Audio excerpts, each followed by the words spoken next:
I remember the exact moment they took her away, as if the world had paused just to etch it into my soul. It was raining that day, not just a drizzle, but a relentless downpour. Sheets of water slamming against the hospital windows like angry fists. The sky was a heavy gray, swollen with grief, mirroring the storm raging inside me. I stood outside the delivery room, clutching the tiniest pink sweater I'd knitted over endless months, each stitch a whisper of hope for the little one about to enter our lives. My fingers traced the soft yarn, imagining how it would wrap around her like a hug from me. The door swung open, and the doctor emerged, his white coat crisp, but his face etched with something I couldn't yet name. He placed a heavy hand on my shoulder, his touch meant to comfort but feeling like an anchor pulling me down. "She's perfect," he said, his voice steady yet soft, "but she's profoundly deaf, and she may never speak."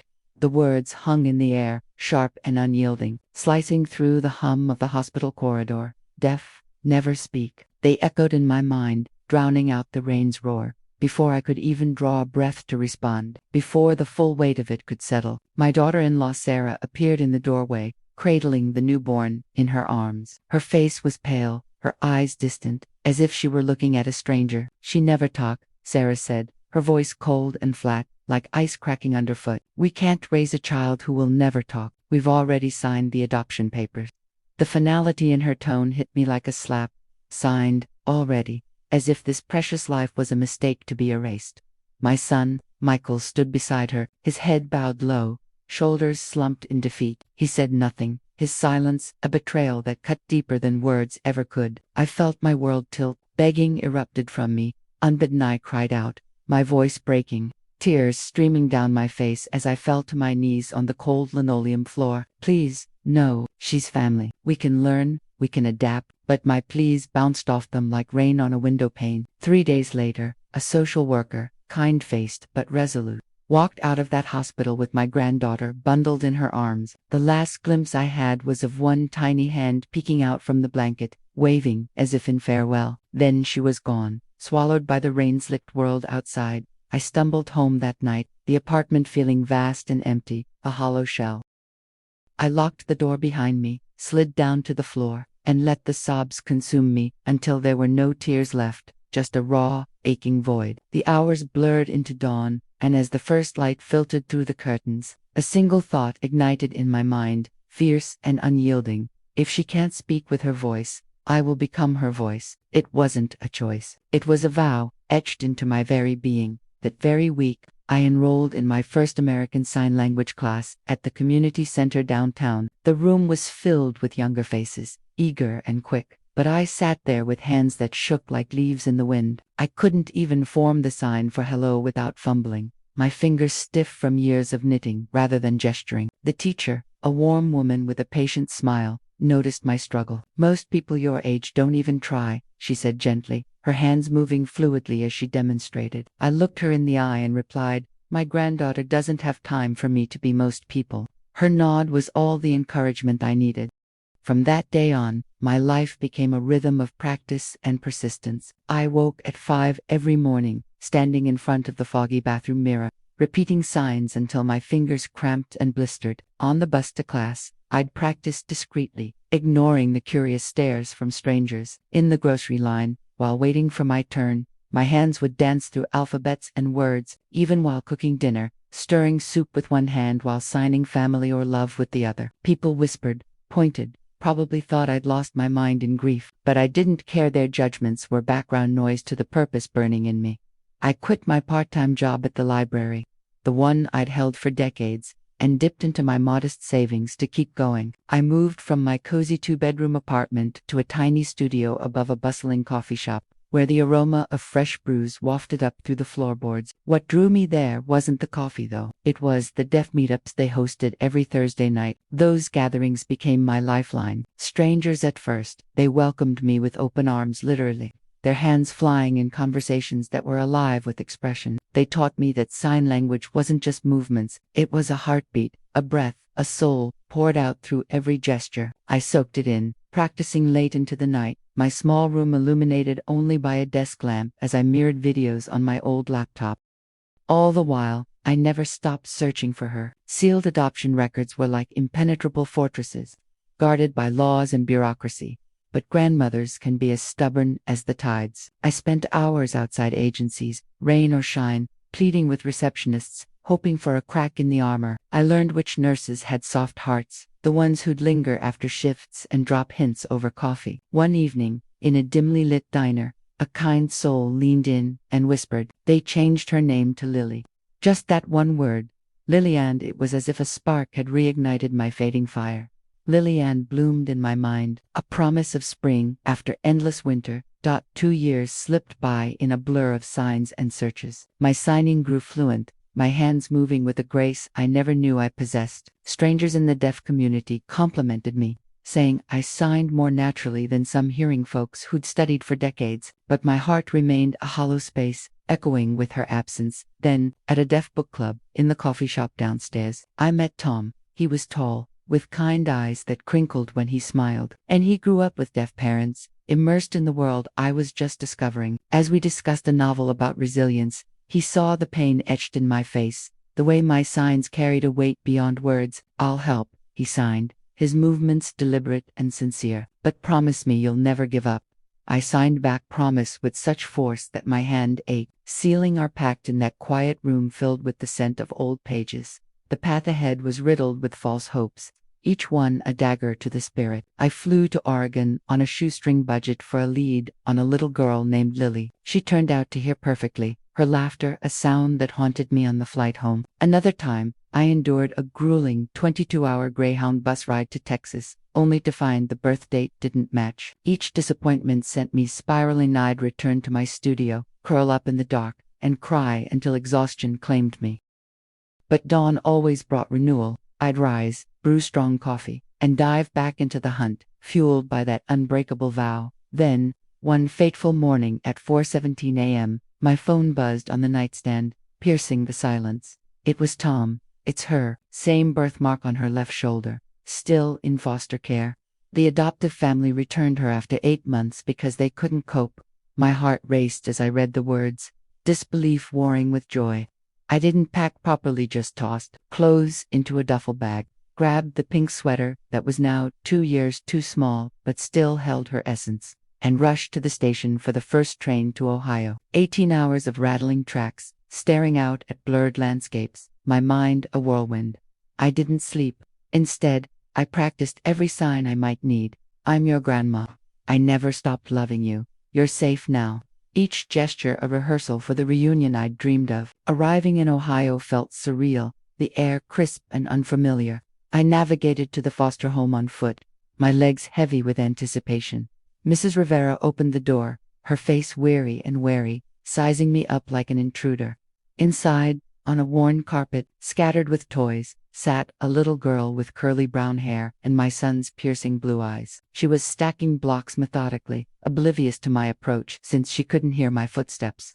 I knelt down slowly, my knees protesting, and signed hello with deliberate care. She looked up, her head tilting in curiosity, and with chubby, uncertain fingers, she copied the sign back. In that instant, my heart, which had been frozen in time, began to beat again, warm and alive.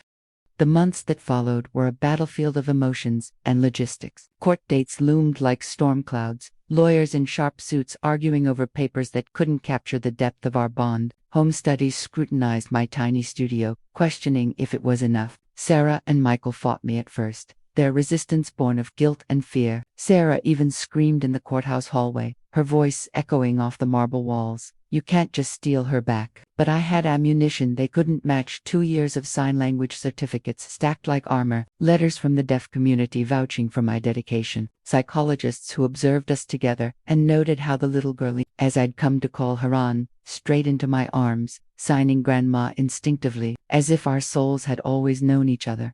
The judge was an older man with kind eyes hidden behind wire-rimmed glasses. He watched us in the courtroom, Emma and me signing Itsy Bitsy Spider together for what felt like an eternity but was only 10 minutes. Her giggles were silent but her face lit up with joy, her hands mimicking mine perfectly. When we finished, he wiped his eyes discreetly and cleared his throat. "This child already has a mother in every way that matters," he declared, his gavel sealing our fate. "Custody granted, full and permanent." The relief washed over me like the rain from that fateful day, but this time, it cleansed rather than drowned. The months that followed were a battlefield of emotions and logistics. Court dates loomed like storm clouds, lawyers in sharp suits arguing over papers that couldn't capture the depth of our bond. Home studies scrutinized my tiny studio, questioning if it was enough. Sarah and Michael fought me at first, their resistance born of guilt and fear. Sarah even screamed in the courthouse hallway, her voice echoing off the marble walls. You can't just steal her back. But I had ammunition they couldn't match: 2 years of sign language certificates stacked like armor, letters from the deaf community vouching for my dedication, psychologists who observed us together and noted how the little girlie, as I'd come to call her, on straight into my arms, signing grandma instinctively, as if our souls had always known each other. The judge was an older man with kind eyes hidden behind wire-rimmed glasses. He watched us in the courtroom, Emma and me signing Itsy Bitsy Spider together, for what felt like an eternity but was only 10 minutes. Her giggles were silent but her face lit up with joy, her hands mimicking mine perfectly. When we finished, he wiped his eyes discreetly and cleared his throat. This child already has a mother in every way that matters, he declared, his gavel sealing our fate. Custody granted, full and permanent. The relief washed over me like the rain from that fateful day, but this time, it cleansed rather than drowned. Bringing her home was a triumph. I carried her over the threshold like a bride into a new life, her small weight a precious burden. I set her down in the living room, where I'd painted a huge rainbow mural on the wall during sleepless nights, because rainbows don't need sound to shimmer with beauty. She looked up, her eyes wide with wonder, and pointed, signing her very first real word to me, pretty. It was a simple sign, but it unlocked a floodgate of communication between us. We started slow, building our world one sign at a time. Colors came first, red like apples, blue like the sky, then animals: dog with a wagging tail motion, cat with whiskers. Feelings followed, happy with a beaming face, sad with downturned hands. Within weeks, she was stringing full sentences together. Grandma, hungry, grandma, read book, grandma, love you big. Each one was a victory, a bridge spanning the silence. Nights were my sanctuary. I'd rock her to sleep in the old wooden chair that creaked under us, signing lullabies my own mother had sung to me long ago. Now they were silent, their melody in the rhythm of my hands, twice as poignant. Her tiny hands would rest on mine, feeling the vibrations, sinking our hearts. As she drifted off, her breaths even and peaceful, I'd watch her face, memorizing every freckle, every curl, grateful beyond words. Years flew by, in a tapestry of milestones. Preschool at the State School for the Deaf, where she blossomed among peers who signed as naturally as breathing. She made friends who communicated in flurries of hands, their laughter visible in sparkling eyes. Art became her passion. Oh, how that child could draw. Her pictures weren't just images, they were stories, vibrant narratives spilling from crayons and markers, speaking volumes without a sound. When she was 7, curled on my lap one evening as the sun dipped low, she asked for the first time, "Why did my first mommy give me away?" Her signs were innocent, probing. I took a deep breath, stroking her hair, and signed the truth as gently as possible. They were scared because they didn't know your language. I was scared too, ... But I decided to learn it. She pondered that, her brow furrowed in thought, then signed back, "Good choice." Her wisdom, even then, astounded me. At 10. Curiosity grew into a need for connection. She started asking to meet them, her biological parents. Terror gripped me. What if it shattered our fragile peace? But she deserved the truth, the full circle. I picked up the phone with trembling hands and called Michael. His voice cracked on the line, tears evident even through the receiver. A month later, they arrived at my door. Sarah, Michael, and their little boy, 4 years old, boisterous and hearing everything the world deemed normal. Emma walked straight up to Sarah, unflinching, and signed, "Hi, I'm your daughter, I forgive you." Sarah crumbled right there on the doorstep, sobs racking her frame as years of regret poured out. They began learning sign language the next week, attending classes with awkward determination. Progress was slow, their hands fumbling where Emma's flew, but they never missed a session. Family dinners transformed into a beautiful chaos, spoken words mingling with signing hands. Laughter bridging the gaps in 2 languages. Miscommunications led to giggles, and slowly, healing wove its way through us all. Emma grew up fierce and kind, a force of nature. At 13, she launched a vlog, her face framed by the camera as she signed passionately about the realities of being deaf. Viewers tuned in by the thousands, Then millions, drawn to her authenticity. At 15, she stood well, signed at the state capitol, advocating for better education laws, her presence commanding the room. At 18, acceptance to Gallaudet University on a full scholarship felt like the culmination of our journey, yet just the beginning of hers. Dropping her off at college was bittersweet. She hugged me so tightly I could scarcely breathe, her signs pressed against my chest. You found me when I was lost. Now I get to help other kids get found.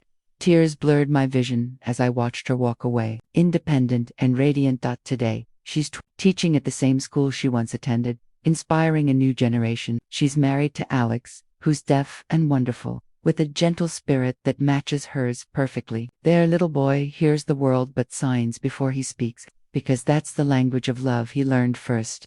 Cradled in their home. Michael and Sarah are grandparents now too, doting in their own way. They still tear up recounting those early days, but mostly, they sign thank you across the Thanksgiving table. Our family whole in ways we never imagined. And me, I'm 76, my hands slowed by arthritis, some signs taking extra effort. But every night, as I drift to sleep, I thank the heavens for that rainy day when the world tried to convince me she wasn't worth it. Because she always was.